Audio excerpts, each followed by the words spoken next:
So there's different things that can happen in our mind-body mechanism that can let us know that we're out of alignment. And so, because sometimes people are like, well, how do I know that it's really my intuition speaking? Or how do I know that that's not my ego? And so we're actually going to get really granular about that and start exploring some of that.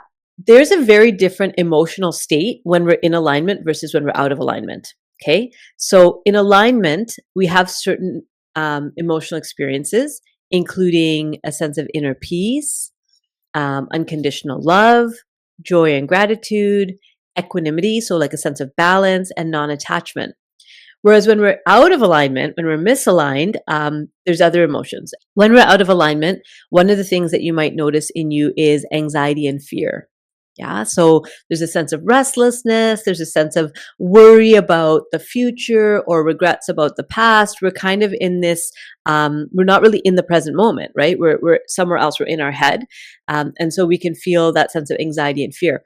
Now, as we do this practice more and more of the presence protocol and kind of coming back into alignment, our discomfort will be more obvious, and we'll be able to tolerate it for less time. So let me give you an example. Over the weekend, Faizan and I went on a romantic Valentine's getaway to Vancouver. And the plan was for Monique in Texas to join us, but Texas actually got quite sick, and he's better now, but he got really ill, and so they weren't able to come. So it was just Faizan and I.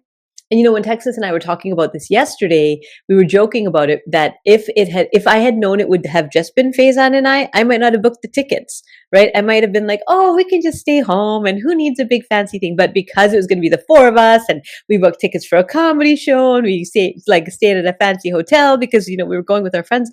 And so we feel like it all actually worked out the way it should have. Anyway, while we were there, Faizan and I went, we were just kind of wandering around downtown Vancouver, and it was a lot of fun. We actually lived there for several, for like 2 different sections of our marriage. We actually lived in downtown or near downtown Vancouver. And so we really like that, the busyness and the people and all the shops and things to do. And I noticed 2 things. And these are my observations.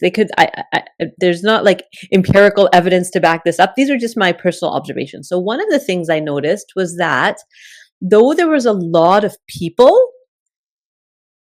there didn't feel like there was a lot of present people.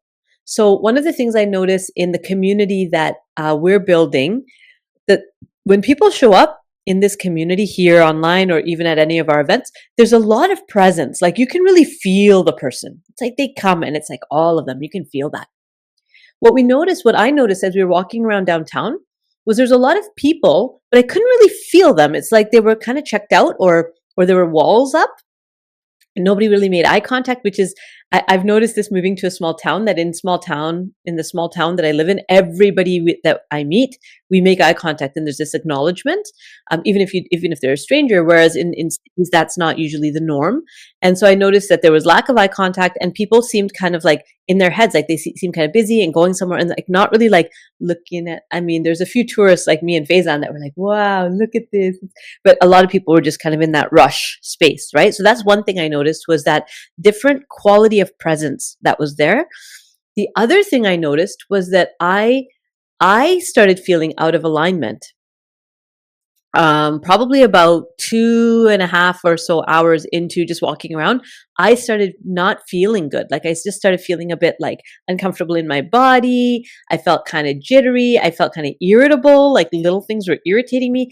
And I just noticed that. And in the past, I would have noticed that and I would have just pushed through and maybe like had a snack or had a coffee or something and like, oh, I'm probably just low on energy. And so like boosted myself up with something from the outside and then kept going. But what Faizan and I actually did was we were like, shall we just go back to the hotel? Shall we just realign, like go into a place where we feel comfortable to click back in to being in flow? That was really new for us because generally we would just be like, well, we've come all the way here and we should really take advantage and we should. And we didn't. We said, oh, okay, that doesn't feel right. So let's do what we need to do to get back into alignment. And it's not like we had a fight. It's not like, anything was off, like externally happened. It was just this internal feeling of restlessness. Both of us felt like something's off. But usually what we would do is we would stick with it. Like we would stick with the activity that we've, committed to. And then eventually we'd get irritable with each other, right? It would something would happen. He would say something or I would do something and we'd get irritated with each other and there'd be this weird something happening between us. And I wonder, right, about how many of us, because of that internal state of misalignment, create like fights and create discord with our loved ones because we're not feeling okay and we don't know, or we haven't taught ourselves how to remove and realign. And so I just want to share that example with you. And for us, it was such an eye-opening moment of how quickly we were able to notice that, oh, just feel kind of off. And not like I feel terrible and I'm just feel a little bit off. So let's just go to a place where we can take a breath, realign. And we didn't necessarily have to go back to the hotel. We could have probably just sat down on a bench or something and done it that way. But we felt like, yeah, let's just go back. And we had another plan after that, which was to meet a friend, like we were going to go for a walk to the library with this friend, or maybe go for a coffee. And so she met us at the hotel and we're like, can you just like come up to our room and can we just, we just sit around? And for those who know me before the expansion project, you know that I'm a people person, right? And I said words I've never said before in my entire life. Monique, are you ready for this? First time in my entire life, I said, I'm kind of peopled out. I've never said that in my life. So it was a moment. It was like an eye-opening moment for me of like, oh, okay, so I've experienced this sensation before. I've flipped it to the side as nothing to do with me. Like, oh, that's not my problem. That's my environment. And I haven't really addressed it. And then I churn and things get worse. This time I actually owned it. Like I feel off. Not because of anything that's happening around me, but something's happening inside of me. Let me go manage that. No, Faizan. Okay, so Faizan is writing in the chat. He said, Saira is saying that expansion project has made her a non-people person. Not sure that was the goal here. Oh my goodness, Faiz. I'm not saying that. What I'm saying But I'm saying that even as an extrovert, there are times that I need a moment by myself to just realign. And that's not something I would have given myself in the past because I would have thought there's something wrong with me. I think Faizan just kind of wants to be on here and co-host with me today. What do you say, Faiz? Come on. Can I just say something actually? Because I think there is this sense, right? Like introvert, extrovert. Yeah.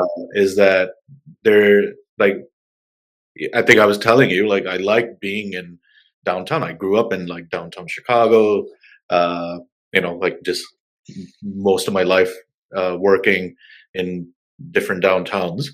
And being an introvert, so I didn't need to necessarily be engaging with people all the time, but just like knowing that I exist in this vastness of people was something I'm like, okay, that filled me. And you wouldn't think that as an introvert that would be something necessary. And then same thing as an extrovert is like, no, sometimes we need our space. And I think what we do sometimes is label ourselves a certain way and say, oh, well, as an introvert, I should stay away from people. No, we still need those interactions. As an extrovert, you still need the time away to align yourself. And it doesn't have to be physically away, but like you do need that space. And so I think, again, challenging ourselves to all the labels that we place on ourselves, to say, right, like in the moment, what is it that I need now? Like, right. In a lot of moments, I do need my space, and that's okay. But continuing to staying aligned and then asking in that moment, do I need to be around people? Do I need to meet somebody? Whatever, rather than like I was telling somebody, like it's easy for me to just be a loner, right? Like, and not reach out to people, which is not good for me. The concept of alignment is it reminds us to be internally focused as well as be aware of our environment. So I know for me, part of my life story, and people might be able to relate to this, is, I was very aware of what was going on in my external environment. And I don't think that determined, like, I don't think that's determined by being an introvert or an extrovert, because I know plenty of introverts who are very tuned into their external environment as well. But shifting the focus from my external environment to really, really noticing what's happening internally for me. So that's the first one. So the difference between the inner peace of alignment and the anxiety and fear that comes when we're out of alignment. And it can, if we're paying attention, we can actually catch it quick.